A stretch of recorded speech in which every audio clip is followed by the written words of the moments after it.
అందరికీ నమస్తే అండి. Welcome back to my channel.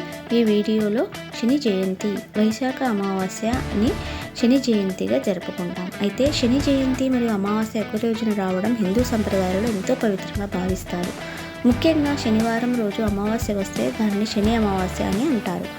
ఈరోజు శనిదేవుడు ఆరాధనకు అత్యంత శుభమైనదిగా భావిస్తారు. శనిదేవుడు జన్మించిన రోజును శని జయంతిగా జరుపుకుంటాము. సాధారణంగా వైశాఖ అమావాస్య రోజున ఈ పండుగ వస్తుంది. శనిదేవుడు కర్మఫలదాతగా ప్రసిద్ధి. మనం చేసే మంచి చెడులను బట్టి ఫలితాలు ఇస్తాడని నమ్మకం. శనివారం రోజున అమావాస్య రావడం వల్ల పితృదేవతలకు తర్పణాలు చేయడం శుభం. శని దోషాలు తగ్గుతాయని విశ్వాసం. ఏలినాటి శని, అష్టమ శని, సడేసాటి వంటి ప్రభావాలు తగ్గాలని ప్రార్థిస్తాము. దానం, దీపారాధన చేయడం మంచి ఫలితాలను ఇస్తుందని నమ్మకం. ఉదయాన్నే తలస్నానం చేసి నలుపు లేదా నీలిరంగు వస్త్రాలు ధరించాలి. హనుమంతుడు మరియు శనిదేవుడిని ప్రార్థించాలి. నువ్వుల నూనెతో దీపం వెలిగించాలి. శనిదేవునికి నల్ల నువ్వులు సమర్పించాలి. ఓం శం శనేశ్వరాయ నమః అనే మంత్రాన్ని 108 సార్లు జపించాలి. శని కవచం లేదా శని స్తోత్రం చదవాలి. కాకులకు అన్నం పెట్టడం శుభప్రదం.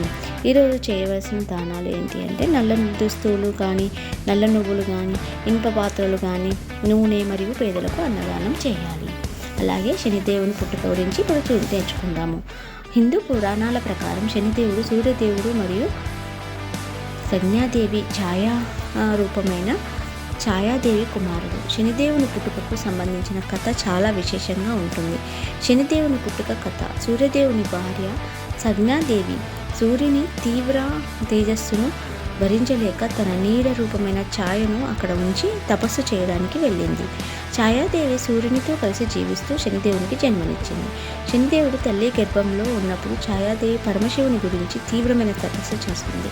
ఆ తపస్సు ప్రభావంతో శనిదేవుడు గొప్ప తపోబలం, గంభీర స్వభావంతో జన్మించాడు. ఆయన జన్మించినప్పుడు ఆయన దృష్టి సూర్యునిపై పడగానే సూర్యుని కాంతి కొంత మందగించిందని పురాణాలు చెబుతాయి. అందుకే శనిదేవుని దృష్టి చాలా ప్రభావవంతమైనదిగా తెలుసుకోవచ్చు. శనిదేవుడు న్యాయదేవుడుగా ప్రసిద్ధి.